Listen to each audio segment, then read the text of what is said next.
Hi friend, কেমন আছো সবাই? আশা করি সবাই ভালো আছো। আমার চ্যানেলে তোমাদের সবাইকে স্বাগত। আজ আমি করতে চলেছি কচি পাঁঠার মাংসের মতো এঁচোড়ের তরকারি। প্রথমে একটা গামলিতে জল নিয়ে নিয়েছি, তারপর হাতে ভালো করে সর্ষের তেল লাগিয়ে নিচ্ছি যাতে আটা হাতে না লেগে যায়।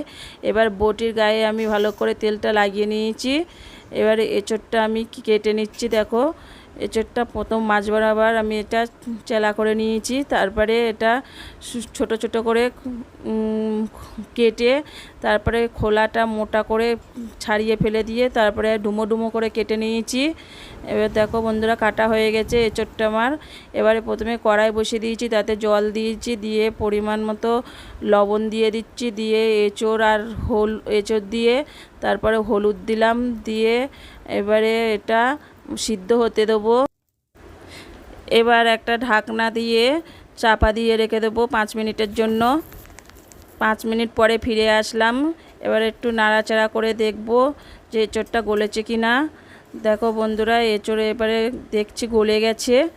আর এবারে আমরা নামিয়ে নেব এঁচোড়টা। এবারে একটা কড়াটা ধুয়ে নিয়েছি, নিয়ে কড়াইতে পরিমাণ মতো তেল দিয়ে দিয়েছি। তেল দিয়ে এবার তেলটা ভালো করে গরম করে নেব। সেই কেটে রাখা ডুমো ডুমো আলুগুলো এবারে দিয়ে দেবো, দিয়ে আলুটা ভালো করে ভাজা করে নেব।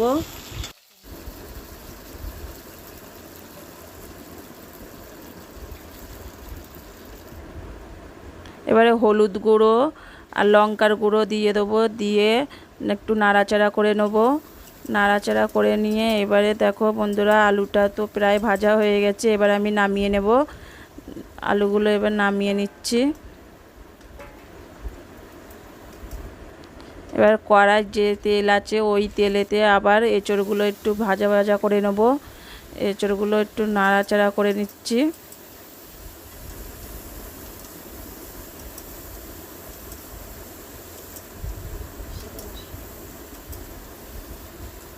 এবারে লঙ্কার গুঁড়ো দিয়ে দিলাম, লঙ্কার গুঁড়ো দিয়ে আবার একটু নাড়াচাড়া করে নিলাম। এঁচোড়টা আমাদের ভাজা হয়ে গেছে, এবার আমরা নামিয়ে নেব।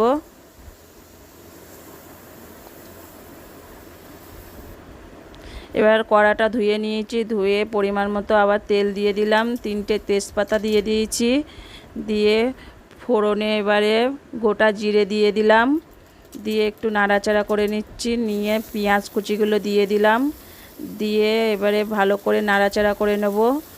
নিয়ে লাল লাল করে নেওয়ার পরে এবারে আমরা আদা রসুনের পেস্টটা দিয়ে দেব। 1 চামচ আদা আর 1 চামচ রসুনের পেস্ট দিয়ে দিলাম। এবারে আরও ভালো করে নাড়াচাড়া করে নিয়ে টমেটোর কুচিগুলো দিয়ে দেবো। টমেটোর কুচিগুলো দেওয়ার পরে নাড়াচাড়া করে নিয়ে নেব, টমেটো যাতে গলে যায়। এবার তার জন্যে লবণ, ধনে গুঁড়ো, লঙ্কার গুঁড়ো, হলুদ গুঁড়ো সব দিয়ে দিলাম, গুঁড়ো মশলা। কড়াতে গায়ে যাতে না লেগে যায় সেই জন্য একটু জল দিয়ে দেবো।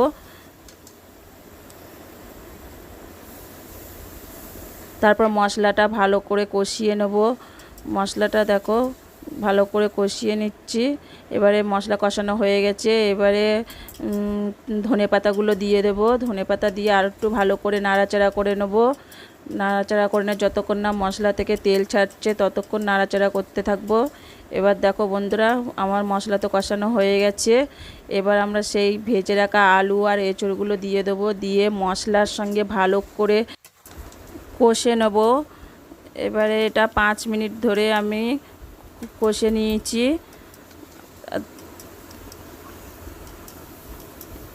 দেখো বন্ধুরা, যাতে তলায় লেগে না যায় সেই জন্য সব সময় নাড়তে থাকতে হবে। এবারে আমার ওই উনুনে গরম জল ছিল, সেই গরম জলটা দিয়ে দিলাম, কারণ গরম জল দিলে তরকারির টেস্টটা দ্বিগুণ বেড়ে যায়।